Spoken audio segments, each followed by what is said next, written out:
ఏపీలో ఎన్నికల ఫలితాల తర్వాత గొడవలు జరిగే అవకాశం ఉందని హెచ్చరించింది ఇంటెలిజెన్స్.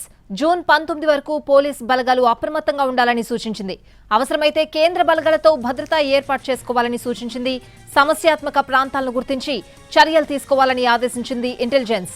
ఇదే విషయంపై ఇప్పటికే కేంద్ర హోంశాఖను ఈసీ హెచ్చరించింది. ఏపీలో ఓట్ల లెక్కింపు పూర్తయిన 15 రోజుల వరకు 25 కంపెనీ కేంద్ర సాయుధ బలగాలను మోహరించాలని ఆదేశించింది.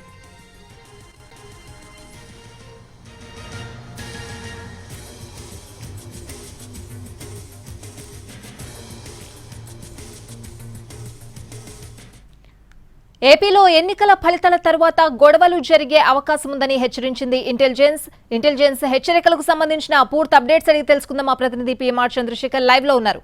చంద్రశేఖర్,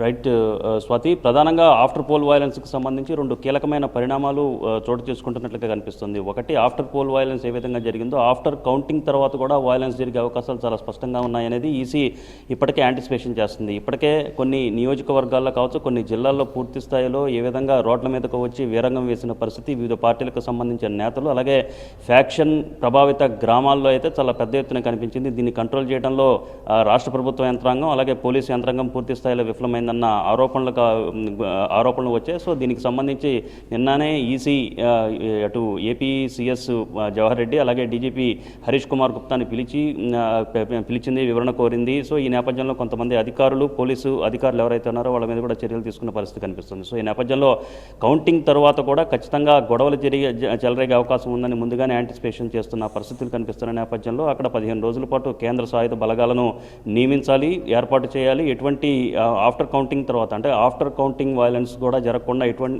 పూర్తి స్థాయిలో చర్యలు తీసుకోవాలని ఇప్పటికే ప్రిపేర్ అయిన పరిస్థితి ఈసీ వైపు నుంచి కనిపిస్తుంది. సో ఈ నేపథ్యంలో ఇంటెలిజెన్స్ వర్గాల ద్వారా అసలు ఏ ప్రాంతాలు సమస్యాత్మకంగా ఉన్నాయన్న అంశానికి సంబంధించి కూడా ప్రభుత్వం అలాగే ఈసీ ఒక నివేదిక తెప్పించుకుంది. సో దానికి అనుగుణంగా చర్యలు తీసుకునే దిశగా ఈసీ అలాగే పోలీసు యంత్రాంగం, ప్రభుత్వ యంత్రాంగం అడుగులు వేస్తున్నట్టుగా కనిపిస్తుంది. సహజంగానే నిన్ననే ఈసీ చెప్పేసింది ఆల్రెడీగా ఆఫ్టర్ కౌంటింగ్ తర్వాత కూడా 15 రోజుల పాటు ఏపీలోని సమస్యాత్మక ప్రాంతాల్లో కేంద్ర సాయుధ బలగాలతో పహారా కాయాలి, అక్కడ పూర్తి స్థాయిలో శాంతి భద్రతలు అదుపు తప్పకుండా చర్యలు తీసుకోవాలని నిన్ననే ఈసీ చెప్పిన నేపథ్యంలో సో మరొకసారి ఇంటెలిజెన్స్ వర్గాల ద్వారా ఎక్కడైతే సున్నితమైన ప్రాంతాలు ఉంటాయని గుర్తించే దిశగా ప్రభుత్వం ఒక నివేదిక కోరింది. దాంట్లో భాగంగా ఇంటెలిజెన్స్ వర్గాలు ఇప్పటికే అల్లర్లు జరుగుతున్న ప్రాంతాలతో పాటు ఇంకొన్ని సున్నితమైన ప్రాంతాలకు సంబంధించిన సమాచారాన్ని కూడా అందించినట్లుగా మనకు సమాచారం అవుతుంది. ఇక రెండోది, సిటీ ఏర్పాటుకు సంబంధించిన ప్రక్రియ ఇవాళ ఏర్పాటు కాబోతోంది. ఇది కీలకమైన అంశం. ఎక్కడైతే గత కొన్ని రోజులుగా ఆఫ్టర్ పోల్ వైలెన్స్ పెద్ద ఎత్తున జరిగిందో ఆ సంఘటనలకు సంబంధించి పూర్తి స్థాయిలో దర్యాప్తు చేయడానికి ఎవరు దీని వెనక ఉన్నారన్న అంశాలని కారణాలు వెలికి తీయడానికి సిట్ ఏర్పాటు చేస్తుంది. సో ఇవాళ ప్రభుత్వం సిట్ని ఏర్పాటు చేసే దిశగా జీవోని విడుదల చేసే అవకాశం చాలా స్పష్టంగా కనిపిస్తుంది. ఇందులో తాడిపత్రి, మాచర్ల, నరసరావుపేట, గురజాల, అలాగే తిరుపతి, చంద్రగిరి, సో ఇటువంటి నియోజకవర్గాల్లో ఎక్కడైతే ఆఫ్టర్ పోల్ వైలెన్స్ అనేది జరిగిందో ఆ ప్రాంతాల్లో ఆ సంఘటనకు గల కారణాలను పూర్తి స్థాయిలో వివరిస్తూ దానికి సంబంధించిన బాధ్యులను కూడా ఎలివేట్ చేసే దిశగా సిట్ ఏర్పాటు చేసే సిట్ దర్యాప్తు చేయబోతుంది. దీంతోపాటు నిన్న విశాఖపట్నంలో కూడా ఒక ఘటన జరిగింది.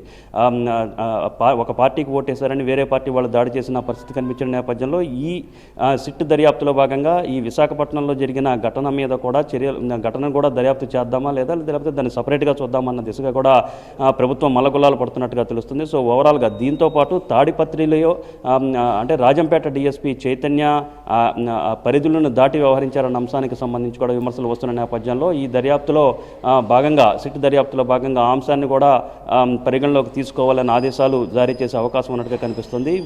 డిఎస్పీ చైతన్య వ్యవహారాన్ని అయితే పోలీస్ ఉన్నతాధికారులు అయితే చాలా సీరియస్గా తీసుకుంటున్నట్లుగా మనకు అందుతున్న సమాచారం మేరకు తెలుస్తుంది. సో ఈ నేపథ్యంలో 2 రోజుల్లో సిట్ దర్యాప్తును పూర్తి చేసి అలాగే నివేదిక ఇవ్వాలని కూడా ఈసీ ఆదేశాలు జారీ చేసిన నేపథ్యంలో సిట్ ఏర్పాటైన తర్వాత ఆ బృందం తన దర్యాప్తును వేగవంతం చేసే అవకాశం చాలా స్పష్టంగా కనిపిస్తుంది. అలాగే ప్రతి సంఘటనకు సంబంధించి ఎఫ్ఐఆర్ దాఖలు చేసి దానికి సంబంధించి బలమైన సెక్షన్లు, కఠినతరమైన సెక్షన్లు పెట్టాలని కూడా ఈసీ వైపు నుంచి పోలీసు యంత్రాంగానికి ఆదేశాలు వెళ్ళిన నేపథ్యంలో పూర్తి స్థాయిలో దర్యాప్తు అంటే సిట్ ఏర్పాటు అయిన వెంటనే రంగంలోకి దిగి దర్యాప్తును 2 రోజుల్లో పూర్తి చేసే దిశగా